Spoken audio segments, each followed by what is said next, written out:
Moin aus dem Wunderland. Wir wollen euch heute mal zeigen, was wir hier im Regenwald Neues machen, beziehungsweise der Regenwald ist ja nun komplett aufgebaut. Besteht natürlich aus 99,9% nur aus Natur und aus Bäumen, klar, aber wir wollen natürlich auch Züge fahren lassen. Und dann will ich euch heute mal zeigen, was wir hier alles bauen müssen, Lücken schließen, Brücken aufbauen und natürlich, was es für Probleme gab.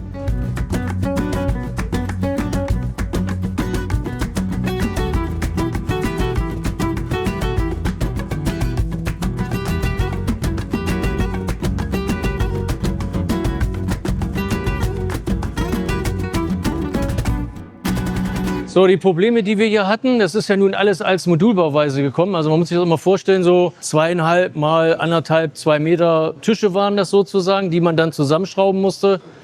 Und wenn man dann mal hier so anschaut, irgendwo finde ich garantiert noch so eine Trennung. Die sind natürlich nicht komplett parallel angeschraubt worden, sondern durch das ganze Verschieben bzw. Zusammenbauen hat sich das Ganze verzogen irgendwann. Und dann sind diese Nieten oder nee, wie sagt man da, Trennstellen nicht parallel zusammen, sondern teilweise auch versetzt oder schräg.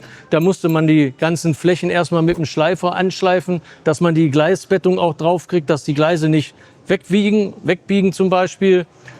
Oder eben es sind an den Gleisen selber die Bäume so dicht an die Gleise rangesetzt worden, dass man diese Durchfahrtshöhe nicht einhalten konnte. Wir sagen da immer Lichtraumprofil, das wurde nicht eingehalten. Du wärst also mit einem D-Zugwagen oder mit einer Lok gar nicht dran vorbeigekommen. Da musste ich also alles schon ein bisschen zur Seite drücken. Ein paar Sachen haben wir noch aufgehoben, wenn wir mal spezielle Anlagen noch bauen hier, dass man das noch mal direkt im Bild auch sehen kann.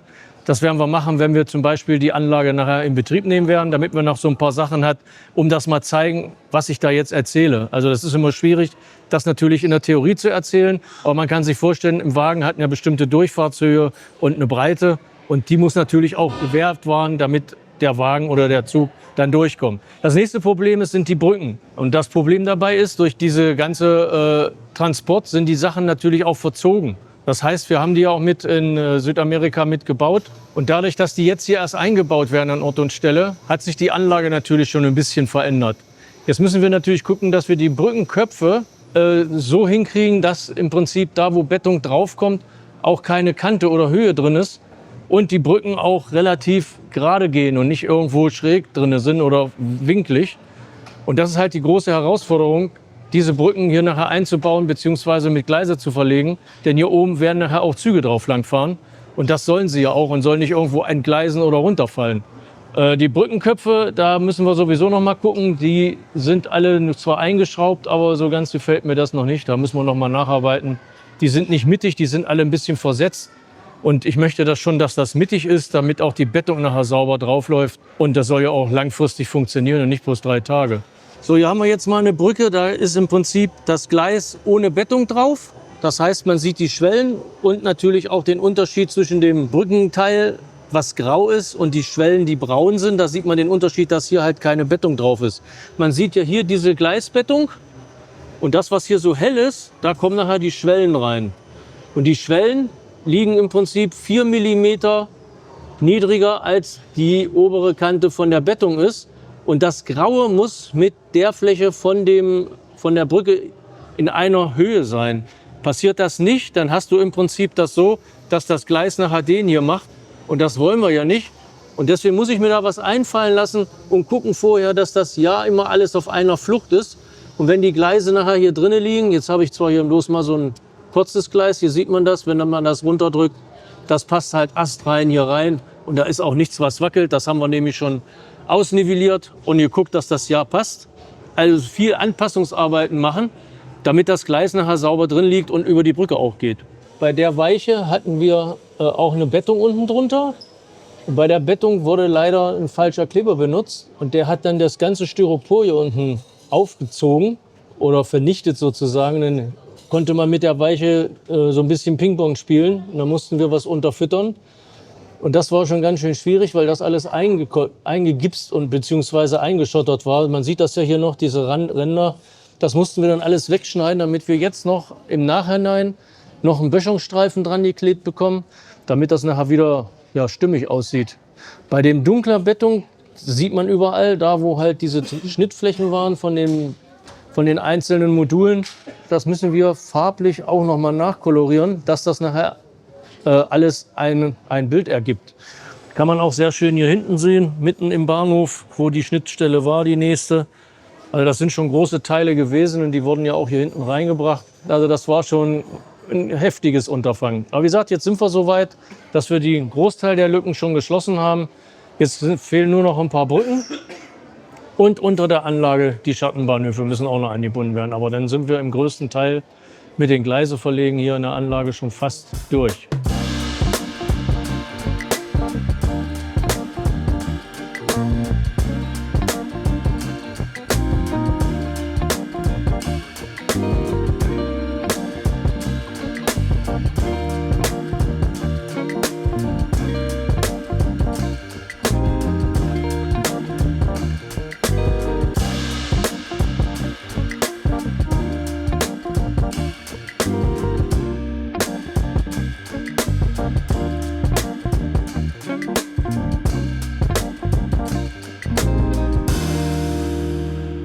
So, hier sind wir jetzt im Schattenbereich der Anlage, also da, wo die Schattenbahnhöfe sind, wo die Züge abgeparkt werden. Ein Schattenbahnhof, das ist der obere hier oben, der hier liegt. Da hat er eine Abweichung von mindestens 40 Zentimeter. Also der wurde gebaut, das Gleis kam dann ungefähr hier an, aber das Ausgangsteil oder der Tunnelportal war da. Da musste ich die ganze Weichenharfe einmal komplett überarbeiten, dass ich ungefähr in die Richtung komme. Und jetzt hat er so noch so einen ganz winzigen Schlenker, den kann man aber vernachlässigen, weil den kriegt die Lok sowieso nicht mit. So, das nächste, was wir hier sehen, dass hier halt die Gleisbettung noch gar nicht drauf ist. Hier haben wir auch Kork.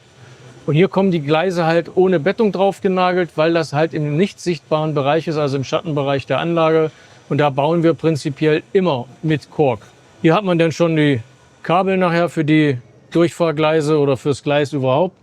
Ja, und da muss ich nachher mal sehen, wie ich da reinkomme. Das wird auch noch mal sportlich, wie man das hier sieht. So viel Höhe, Durchfahrtshöhe haben wir da gar nicht. Also mit Krabbeln und ohne Krabbeln kommst du da gar nicht hin. Schönen Gruß an meine Knie. Und ja, dann haben wir hier unten noch ein Dreischienengleis. Das ist halt da, wo Schmalspur und Regelspur in einem Gleis fahren.